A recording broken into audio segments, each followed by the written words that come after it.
You have nothing to lose but your chains. The chains were made by the econ majors and the hedge fund managers and the venture capitalists.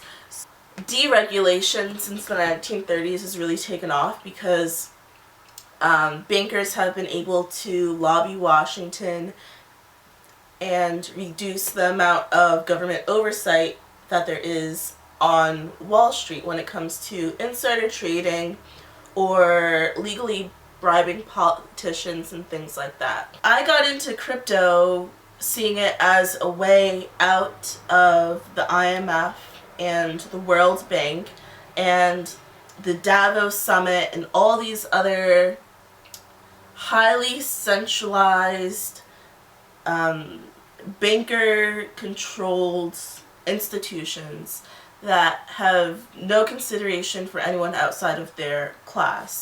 Because the IMF, World Bank, and like the global finance system. The money makers, people who have control over trade and financial policy, specifically in post-colonial countries. Structural adjustment programs are when, specifically in post-colonial countries in the global south, you'll have the IMF and the World Bank say you can't afford to invest in education, public health, or infrastructure. Instead, what you need to do is invest in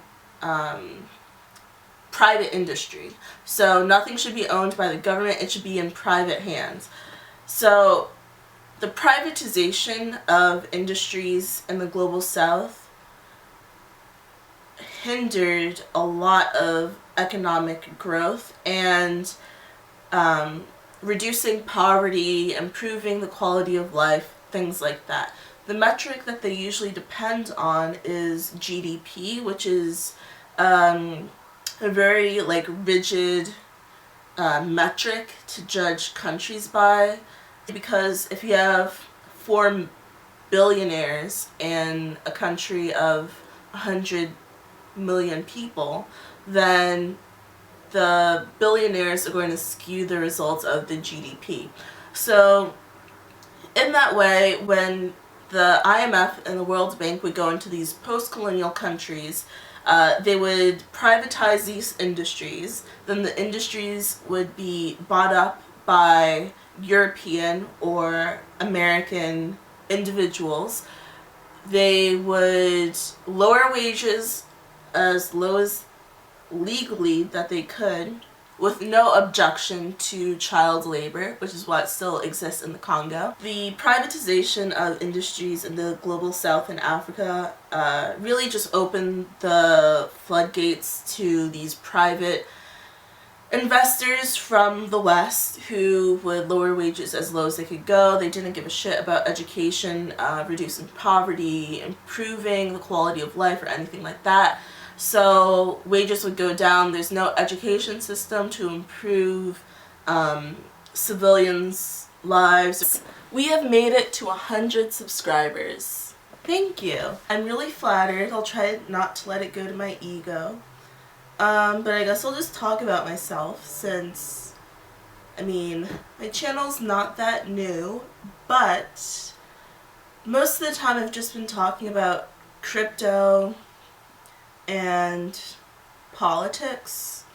That's such a broad category. I guess I'll talk about how I got into crypto and why I care about crypto as a Marxist. So the Bretton Woods Agreement really solidified America's role as the core of the international banking system, specifically because it established that the US dollar was going to be held in reserve currency. Communists don't really look to finance the same way as econ majors will, and the startup bros and the venture capitalists and the hedge fund managers and things like that, because we don't see economic institutions as liberating or particularly special when it comes to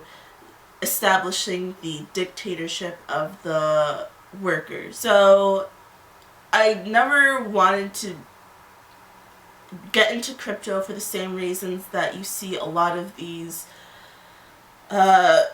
venture capitalists or entrepreneurs getting into it. So I got into crypto knowing that it's a better alternative to central banks, and so I understood the appeal of crypto as it was decentralized and that you don't have a government controlling it. Cryptocurrency has the potential to be a equalizer. However, if you don't have capital to invest in crypto from the get-go, then it's gonna be a lot harder. The cryptocurrency space right now is very white, cis, male centered. There aren't a lot of people who look like me in crypto because finance has its gatekeepers, like the people who want to keep it exclusive and want it to only look a certain way, who want to preserve white male privilege in the space. But at the same time, decentralization is extremely powerful when you look at countries that have sanctions placed on them by the US and the EU and all the countries who are bribed by Israel and things like that. So I couldn't discount the pros of cryptocurrency for the cons of it.